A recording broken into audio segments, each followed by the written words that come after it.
Good afternoon students, स्वागत है आप सभी का हमारे चैनल स्टडी विद अभिमान में।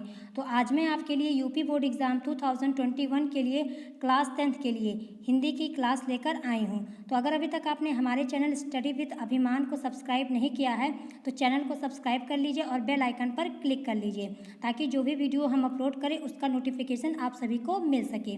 तो चलिए फिर आज के इस वीडियो को स्टार्ट करते हैं। तो आज के इस वीडियो में आपको पढ़ाने वाली हूँ जो आपका हिंदी गद्य का 4th लेसन है भारतीय संस्कृति। इसका पार्ट 2 मैं आपको यहाँ पर पढ़ाने वाली हूँ। इससे पहले मैंने आपको इस लेसन का पार्ट 1 पढ़ा दिया। उसमें मैंने आपको जो भी आपके इंपॉर्टेंट गद्यांश है इस लेसन के वो मैंने आपको करा दिए हैं। इसके अलावा जो आपका ये लेसन है भारतीय संस्कृति, इसके राइटर कौन है? इसके राइटर डॉक्टर राजेंद्र प्रसाद जी हैं। तो इनकी जीवनी भी मैंने आपको यहाँ पर अच्छे से बता दी है। तो अगर आपने वो वीडियो नहीं देखी है तो आप चैनल पर जाकर उस वीडियो को देख सकते हैं। और ये आपका जो लेसन है 4th, ये आपके हिंदी गद्य का 4th लेसन है। इससे पहले जो आपका 3rd लेसन है पद्मलाल पुन्नालाल बख्शी जी का क्या लिखूं, वो आपके सिलेबस से हटा दिया गया। जैसा कि आप सभी जानते हैं कि आपके सिलेबस में जो है वो 30% की कमी कर दी गई है। तो इस जो हिंदी गद्य का आपका 3rd लेसन है क्या लिखूं, जिसके राइटर है पद्मलाल पुन्नालाल बख्शी जी, वो आपके सिलेबस से हटा दिया गया है। इसीलिए मैं आपको यहाँ पर आपके हिंदी गद्य का 4th लेसन यहाँ पर पढ़ा रही हूँ। तो चलिए फिर आज की इस वीडियो को हम स्टार्ट करते हैं। तो आज के इस वीडियो में भी मैं आपको जो इसके इंपॉर्टेंट गद्यांश है जो आपके एग्जाम में पूछे जाते हैं वो मैं आपको यहाँ पर कराऊंगी। तो आपका यहाँ पे दिया गया है गद्यांश आपको इसको पढ़ना है।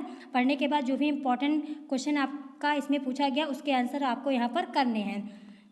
तो आपका यहाँ पे फर्स्ट क्या लिखा हुआ है? यहाँ पर आपका लिखा हुआ है कि यह एक नैतिक और आध्यात्मिक स्रोत है जो अनंत काल से प्रत्यक्ष या अप्रत्यक्ष रूप से संपूर्ण देश में बहता रहा है और कभी कभी मूर्त होकर हमारे सामने आता रहा है। यह हमारा सौभाग्य रहा है कि हमने ऐसे ही मूर्त रूप को अपने बीच चलते फिरते हंसते रोते भी देखा है और जिसने अमृत की स्मृति दिलाकर हमारी सूखी हड्डियों में नई मज्जा डाल हमारे मृत प्राय शरीर में नए प्राण फूके और मुरझाए हुए दिलों को फिर खिला दिया। वह अमृत सत्य और अहिंसा का है जो केवल इसी देश के लिए नहीं आज मानव मात्र के जीवन के लिए अत्यंत आवश्यक हो गया है। ये आपका यहाँ पे गद्यांश दिया गया था और ये आपका गद्यांश जो है वो आपके यूपी बोर्ड एग्जाम 2013 और 15 में पूछा गया है। तो आपके एग्जाम के पॉइंट ऑफ व्यू से ये इंपॉर्टेंट हो जाता है, तो इसको आपको अच्छे से करना है। तो इसमें आपका फर्स्ट क्वेश्चन क्या पूछा गया है? फर्स्ट क्वेश्चन आपका यहाँ पे पूछा गया है कि उपयुक्त गद्यांश का संदर्भ लिखिए। तो सबसे पहले आपको इस गद्यांश का संदर्भ लिखना है। तो संदर्भ आपका क्या हो जाएगा? आपका यहाँ पे लिखा हुआ है कि प्रस्तुत गद्यांश हमारी पाठ्य पुस्तक हिंदी गद्य में संकलित भारतीय संस्कृति नामक पाठ से उद्धृत है। इसके लेखक डॉक्टर राजेंद्र प्रसाद जी हैं। ये आपका फर्स्ट क्वेश्चन का आंसर हो गया जो कि आपको इस गद्यांश का संदर्भ लिखना था। अब इसके बाद आपसे दूसरा क्वेश्चन क्या पूछा गया है? दूसरा आपसे यहाँ पे पूछा गया है कि गद्यांश के रेखांकित अंश की व्याख्या कीजिए। ये आपसे यहाँ पे पूछा गया है। तो आपका जो ये गद्यांश आपका यहाँ पे लिखा हुआ है आपका यहाँ से अंडरलाइन किया गया है। तो यहाँ से लेकर आपको यहाँ तक की व्याख्या करनी है, यानी आपका लिखा हुआ है हमने ऐसे ही मूर्त से लेकर आपको दिलों को फिर खिला दिया था कि यहाँ तक की आपको यहाँ पे व्याख्या करनी है। तो चलिए इसका भी आंसर हम देख लेते हैं, इसकी व्याख्या किस तरीके से आपको करनी है। तो आपका यहाँ पे लिखा हुआ है रेखांकित अंश की व्याख्या।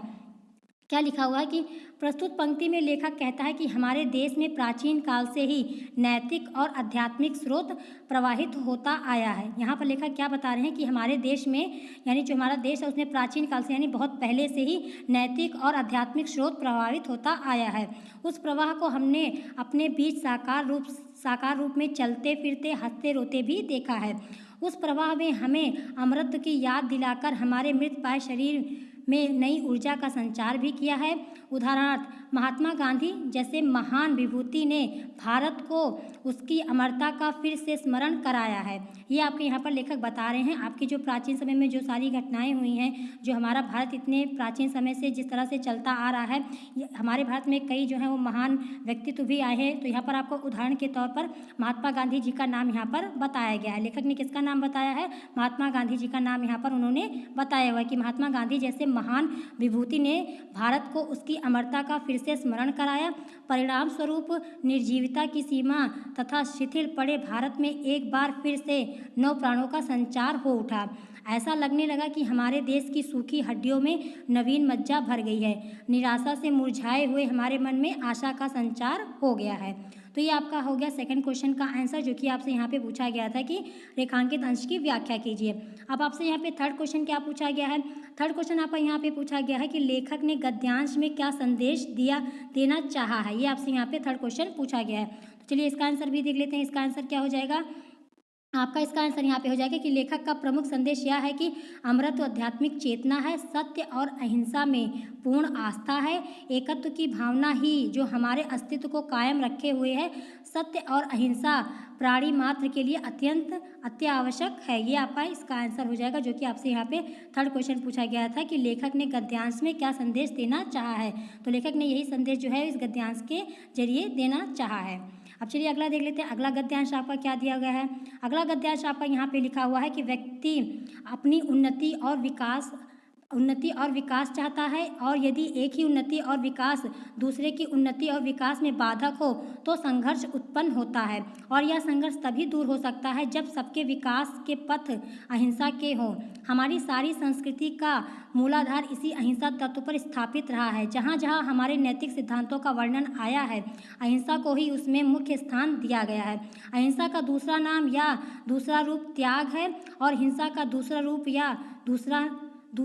या दूसरा नाम स्वार्थ है, जो प्रायः भोग के रूप में हमारे सामने आता है। पर हमारी सभ्यता ने तो भोग भी त्याग से ही निकाला है और भोग भी त्याग में ही पाया है। ये आपका यहाँ पे लिखा हुआ है आपकी व्याख्या। अब आपका इससे रिलेटेड क्वेश्चन क्या पूछा गया है? तो फर्स्ट क्वेश्चन तो आपका कॉमन ही होगा कि आपको इस गद्यांश का संदर्भ लिखना होगा। तो संदर्भ भी आपका सेम ही हो जाएगा कि प्रस्तुत गद्यांश हमारी पाठ्य पुस्तक हिंदी गद्य में संकलित भारतीय संस्कृति नामक पाठ से उद्धृत है। इसके लेखक कौन है? इसके लेखक डॉक्टर राजेंद्र प्रसाद जी हैं। तो ये आपका फर्स्ट क्वेश्चन का आंसर हो जाएगा। अब इसके बाद सेकंड आपसे क्या पूछा गया कि गद्यांश के रेखांकित अंश की व्याख्या कीजिए, यानी जहाँ से आपकी जिस लाइन के नीचे आपकी अंडरलाइन की गई है उसकी व्याख्या आपको यहाँ पर बतानी है। तो चलिए इसका आंसर भी देख लेते हैं। इसका आंसर आपका क्या हो जाएगा? आपका यहाँ पे लिखा हुआ है रेखांकित अंश की व्याख्या। क्या लिखा हुआ है आपका यहाँ पर? लेखक कहता है कि विकास का मार्ग अहिंसात्मक होता है। हमारी संपूर्ण संस्कृति अहिंसा पर स्थित है। जहाँ भौतिक सिद्धांतों की बात आई है, अहिंसा को सर्वोपरि स्थान दिया गया है। अहिंसा का दूसरा नाम त्याग और हिंसा का दूसरा नाम स्वार्थ है। यानी जो अहिंसा होती है, अहिंसा में व्यक्ति जो है त्याग करता है, चीज़ों को अच्छे से समझता है, लेकिन जो आपकी हिंसा होती है उसमें जो हिंसा है उसका मतलब क्या हो जाता है यहाँ पर? उसका मतलब यहाँ पे हो जाता है स्वार्थ, यानी जो व्यक्ति स्वार्थी होते हैं वो हिंसा के रास्ते पर चलते हैं। ये आपका यहाँ पर लेखक के द्वारा बताया जा रहा है। फिर इसके बाद आपका यहाँ पे लिखा हुआ है कि जो प्रायः भोग के रूप में हमारे समक्ष प्रस्तुत होता है, लेकिन हमारी सभ्यता में भोग भी त्याग से प्रस्फुटित हुआ और भोग भी त्याग से प्राप्त किया गया। स्वार्थ के दुष्ट परिणाम क्या होते हैं ये आपको यहाँ पर बताया गया। आपका यहाँ पे लिखा हुआ है कि स्वार्थ के दुष्ट परिणाम होते हैं व्यक्ति के बीच, व्यक्ति समाज के बीच, समाज के बीच, देश और देश के बीच विरोध पैदा होना। ये आपका स्वार्थ जो होता है उसका दुष्ट परिणाम आपको यहाँ पर बताया गया है। तो यही आपका यहाँ पर आपको इस गद्यांश के रेखांकित अंश की व्याख्या यहाँ पर बतानी थी। तो आपका इसका आंसर हो गया। अब इसके बाद थर्ड क्वेश्चन आपसे क्या पूछा गया है? थर्ड क्वेश्चन आपका यहाँ पे पूछा गया है कि हमारी संस्कृति का मूलाधार क्या है। ये आपसे यहाँ पे पूछा गया है थर्ड क्वेश्चन।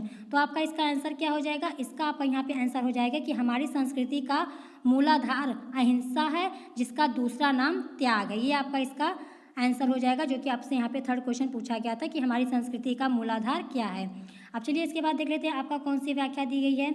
इसके बाद आपका यहाँ पे लिखा हुआ है कि हम अपने दुर्दिनों में भी ऐसे मनुष्यों और कर्मयोगियों को पैदा कर सके जो संसार के इतिहास के किसी युग में अत्यंत उच्च आसान के अधिकारी होते। अपनी दास्तां के दिनों में हमने गांधी जैसे कर्मठ धर्मनिष्ठ क्रांतिकारी को, रविंद्र जैसे मनीषी कवि और अरविंद तथा रमण महर्षि जैसे योगियों को पैदा किया, और उन्हीं दिनों में हमने ऐसे अनेक उद्भट विद्वान और वैज्ञानिक पैदा किए जिनका सिक्का संसार मानता है। जिन हालातों में पढ़कर संसार की प्रसिद्ध जातियां मिट गईं, उनमें हम न केवल जीवित ही रहे वरन अपने आध्यात्मिक और बौद्धिक गौरव को बनाए रख सके। उसका कारण यही है कि हमारी सामूहिक चेतना ऐसे नैतिक आधार पर ठहरी हुई है जो पहाड़ों से भी मजबूत, समुद्र से भी गहरी और आकाश से भी अधिक व्यापक है। ये आपका यहाँ पे गद्यांश दिया गया है। अब आपसे यहाँ पे क्वेश्चन पूछा गया, तो जो आपका फर्स्ट क्वेश्चन है वो आपका सेम ही होगा कि आपको इस गद्यांश का संदर्भ लिखना होगा। तो आपका इसका आंसर भी सेम हो जाएगा कि प्रस्तुत गद्यांश हमारी पाठ्य पुस्तक हिंदी गद्य में संकलित भारतीय संस्कृति नामक पाठ से उद्धृत है, जिसके लेखक डॉक्टर राजेंद्र प्रसाद जी हैं। ये आपका इसका आंसर हो जाएगा। फिर इसके बाद आपका सेकंड क्वेश्चन क्या पूछा है? सेकंड क्वेश्चन आपसे पूछा कि गद्यांश के रेखांकित अंश की व्याख्या, यानी आपका यहाँ से इस जो आपकी यहाँ पे ये लाइन स्टार्ट है, यहाँ से लेकर आपकी यहाँ तक अंडरलाइन की गई, तो इसकी आपको यहाँ पे व्याख्या करनी है। तो चलिए इसका भी आंसर हम देख लेते हैं। तो आपका यहाँ पे क्या लिखा हुआ है? आपका यहाँ पे लिखा हुआ है कि प्रस्तुत पंक्ति में लेखक कहता है कि जिन धारणाओं में पढ़कर संसार की प्रसिद्ध जातियाँ समाप्त हो गईं, उनमें हम न केवल जीवित रहें वरन हम अपने आध्यात्मिक एवं बौद्धिक गौरव को भी बनाए रखने में सक्षम रहे हैं। यानी क्या बताना चाह रहे हैं लेखक आपको ये बता रहे हैं कि जब संसार की विभिन्न धारणाओं में पढ़कर जब संसार की प्रसिद्ध जातियाँ समाप्त हो गईं, तब हम न केवल जीवित रहे, मतलब हम जीवित ही रहे, साथ साथ हमने अपने जो हमारा आध्यात्मिक और बौद्धिक गौरव है उसको भी हम यहाँ पर बनाए रखने में सक्षम है। ये आपका यहाँ पर लेखक बता रहे हैं। फिर इसके बाद आपका लिखा हुआ है कि उसका मुख्य कारण क्या है? उसका मुख्य कारण यह है कि हमारी नैतिक चेतना ऐसे नैतिक आधार पर टिकी है जो पर्वतों से भी अधिक मजबूत है, समुद्र से भी गहरी है और आकाश से भी अधिक ऊंची है। ये आपका यहाँ पर बताया गया है लेखक के द्वारा। तो ये आपका हो गया सेकंड क्वेश्चन, जो कि आपको रेखांकित अंश की व्याख्या करनी थी। अब आपसे यहाँ पे थर्ड क्वेश्चन क्या पूछा गया है? थर्ड क्वेश्चन आपसे यहाँ पे पूछा गया है कि हम अपने दुर्दिनों में किस प्रकार के मनुष्यों को पैदा कर सके हैं। ये आपसे यहाँ पे थर्ड क्वेश्चन पूछा गया है।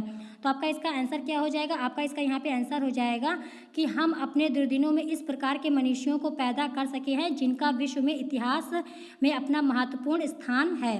गांधी जैसे कर्मठ धर्मनिष्ठ तथा क्रांतिकारी, रविंद्रनाथ टैगोर जैसे विद्वान कवि और अरविंद महर्षि रमन जैसे योगियों को हमने स्वतंत्रता के दिनों में पैदा किया है। ये आपका यहाँ पे लिखा हुआ है। तो आपका यहाँ पे थर्ड क्वेश्चन पूछा गया था कि हम अपने दुर्दिनों में किस प्रकार के मनुष्यों को पैदा कर सकते हैं। तो ये आपका यहाँ पे इसका आंसर हो गया।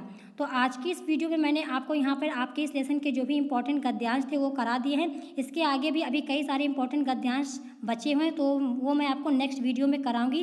तो अगर आज की इस वीडियो में आपको कोई चीज़ ना समझ में आई हो या आपका कोई क्वेश्चन हो तो आप कमेंट सेक्शन में पूछ सकते हैं। और अगर आज की वीडियो आप सबको पसंद आई हो तो वीडियो को लाइक करना, शेयर करना और हमारे चैनल स्टडी विद अभिमान को सब्सक्राइब करना मत भूलिएगा। तो आज की वीडियो में इतना ही, फिर मिलूंगी आपसे अगली वीडियो में। Thanks for watching.